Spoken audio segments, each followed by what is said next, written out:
Oke, sekarang semua SMP Kristen Barabanja. Selamat pagi. Pagi, luar biasa ya. Bilang, dengan kompak. 1, 2, 3. Pagi, luar biasa jelas. Oke. Ya, kita ada luar biasa dan semangat. Nah, Ibu mau tahu pemahaman kalian tentang literasi 15 menit tadi, supaya jangan sia-sia membaca seolah-olah itu jadi rutinitas. Tapi Ibu mau tahu kemampuan kalian lewat kalian menyampaikan kembali kepada teman-teman. Oke, siapa? Kerelaan hati, pintar. Ya, mulai banyak. Hebat, luar biasa. Oke. Kita mulai dari Baby, silakan.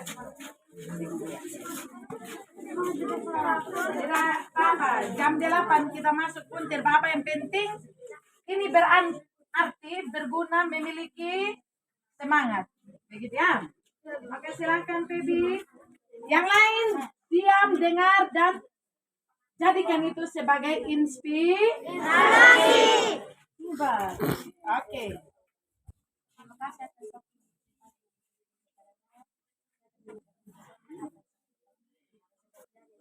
Yang lain, kamu bisa dengar tidak? Dia menyampaikan ini bukan untuk dia, untuk kalian. Supaya apa yang dia baca kalian tahu. Begitu maksudnya. Saling menginspirasi. Jadi apa yang dia baca ini kalian paham. Samjuan, tolong berdiri. Ya, silakan. Terima kasih atas waktu dan kesempatan yang diberikan kepada saya. Saya akan menyampaikan kembali apa yang sudah saya sampaikan, yaitu teks tanggapan yaitu teks yang berisi kritis. Teks tanggapan, teks yang berisi kritis, yang berupa sandangan, ya. Teks tanggapan dibagi teks tanggapan deskriptif dan teks tanggapan kritis. Oke. Jadi ini pelajaran bahasa Indonesia.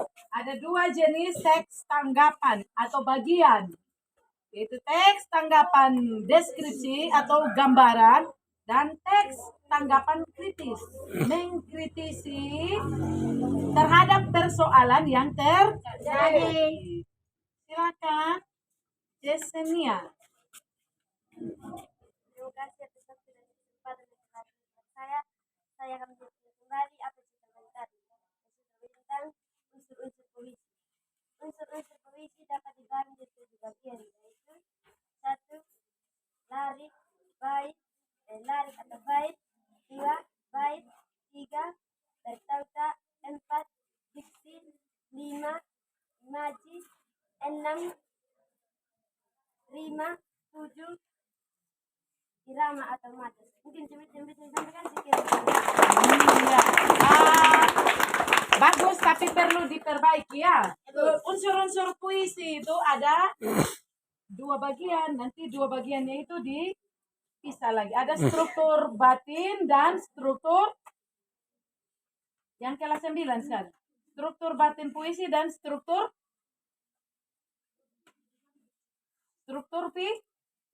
fisik. Jadi nanti kemudian itu irama atau majas beda, irama atau rima, majas lain lagi. Ya, tapi nanti coba diperbaiki lagi ya, dibaca secara baik. Silakan. Oke. Terima kasih atas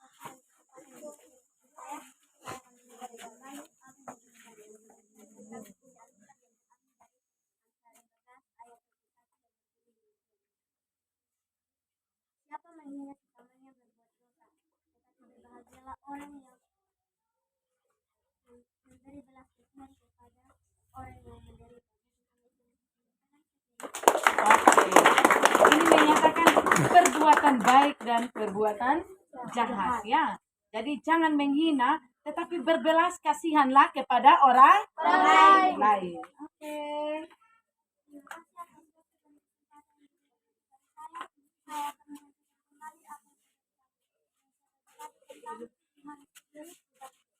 Yohanes 6:19, semua orang mempercayakan Yesus datang untuk tetapi Yohanes 6 tidak mau membaptis Yesus. Tetapi Yesus berkata, ini adalah rencana Tuhan. Ketika Yohanes membaptis Yesus, ada bersuara dari langit. Ya.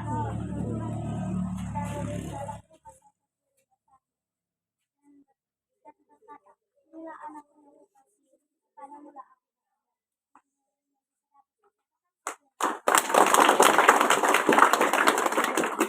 Baik, perhatian sekali lagi. Ibu juga terinspirasi dari ternyata ibu selama ini jarang membaca Alkitab dan ibu paham bahwa Yesus dibaptis itu dan turun Roh Kudus. Jadi ya. Jadi kita harus mendengarkan. Sumber ilmu pengetahuan itu kalau kita benar-benar mendengarkan dengan baik. Ya, inti dari kehidupan itu mendengarkan. Terima kasih atas waktu dan kesempatan yang telah diberikan kepada saya. Saya akan menyampaikan kembali apa yang saya baca tadi. Saya baca tadi tentang rumusan dasar negara usulan Muhammad Yani. Pada tanggal 29 Mei 1945, Muhammad Yamin mengusulkan 5 dasar negara Indonesia merdeka sebagai berikut. 1. Peri kebangsaan. 2. Peri kemanusiaan. 3. Peri ketuhanan. 4. Peri kerakyatan. 5. Kesejahteraan sosial. Mungkin cuma ini yang bisa saya sampaikan. Sekian. Nah, 5 rumusan inilah yang kita kenal dengan nama Pancasila. apa? Pancasila. Oke. Ya. Terima kasih atas waktu dan kesempatan yang diberikan kepada saya. Saya akan menyampaikan kembali apa yang sudah tadi. Yang tadi yaitu ambil dari kitab Roma 13 ayat 10. Ini demikian. Kasih tidak berbuat jahat terhadap sesama manusia, tetapi isi kasih adalah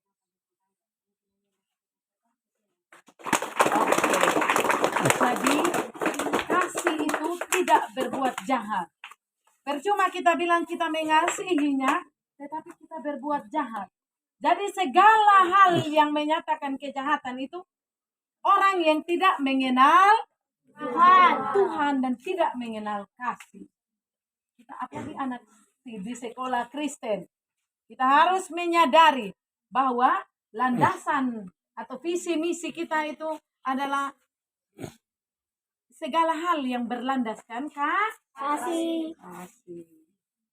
Terima kasih atas waktu dan kesempatan yang diberikan kepada saya. Saya akan menyampaikan kembali apa yang saya cerita tentang Allah adalah penyelamat. Dia sudah berulang kali menyelamatkan manusia melalui para nabi yang diutusnya. Akhirnya dia rela hadir di dunia untuk menyelamatkan manusia. Putranya Allah turun ke dalam dunia untuk menyelamatkan manusia. Mengapa? Karena manusia berdosa tidak mampu menyelamatkan yang sama. Mungkin yang dapat Oke, inilah yang namanya kegenapan hukum Taurat. Ada begitu banyak nabi yang diutus oleh Tuhan tapi tidak menyelamatkan manusia. Misalnya Nabi Nuh. Masih banyak. Manusia masih tetap berbuat dosa. Tetapi untuk bisa menghubungkan antara manusia dengan Allah lewat salib yang dipikul oleh Yesus. Karya penyelamatan itu terlihat pada kematian Yesus Kristus. Jadi satu-satunya yang dapat menyelamatkan kita hanyalah siapa? Yesus Kristus.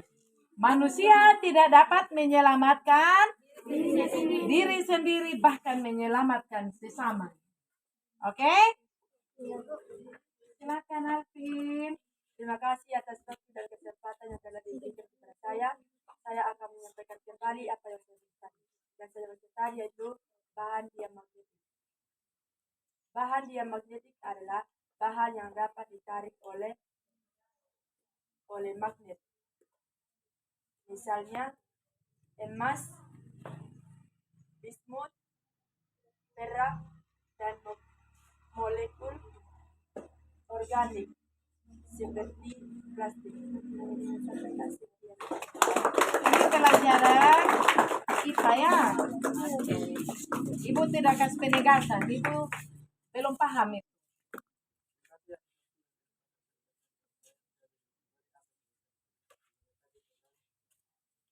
Gerakan awal yang bisa digunakan untuk memiliki kekuatan satu A.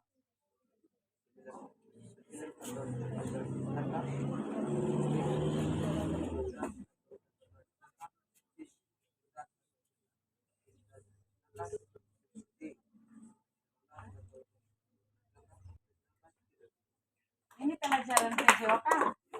Bagaimana lompatannya itu? Berapa langkah-langkah? Ya, kamu dengar dan resapi ya. Ini berbagi ilmu pengetahuan.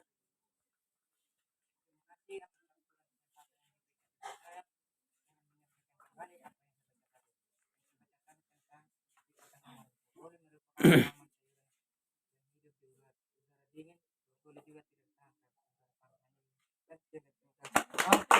Berarti itu brokoli cocok ditanam di mana? Ah, di daerah dingin. Seperti di mana misalnya? Di salju terlalu jauh itu. Seperti di Weluri. Jadi brokoli itu bisa tumbuh di Weluri karena kita daerah di silakan Arjun. Oh, tenang dulu.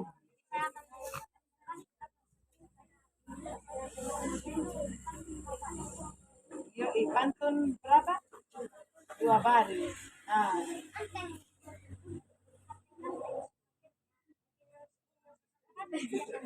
Oke, pantun 2 baris. Tapi pantun dia itu ada ciri-cirinya. Ya, pantun itu terdiri dari 4 larik atau baris. Berima AB AB.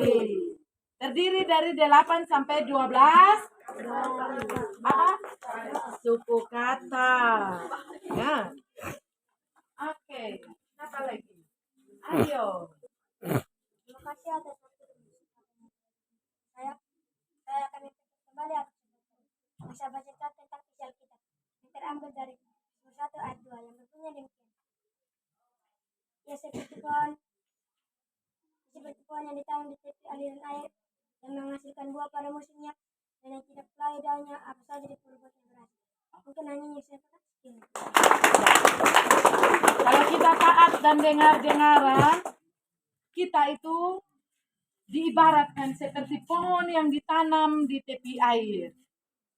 Apapun yang kita lakukan, pasti berhasil.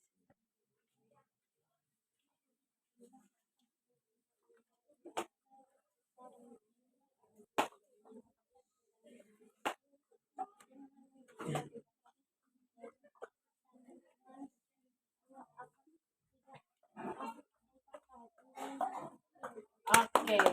Seperti kemarin di pelajaran bahasa Indonesia, alat indera. Salah satu alat indera itu apa? Lidah. Mata, hidung, telinga, lidah, dan kulit. Jadi panca indera dalam teks deskripsi kemarin ya. Terima kasih atas waktu dan kesempatan saya.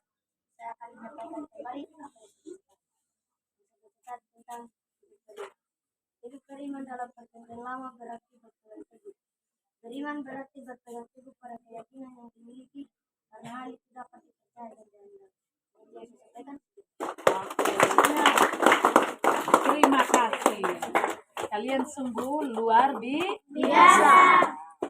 Ya, Ibu juga mau kasih tahu satu hal sama kalian ya. Bahwa pendidikan dan pengajaran itu adalah suatu hal yang sangat penting.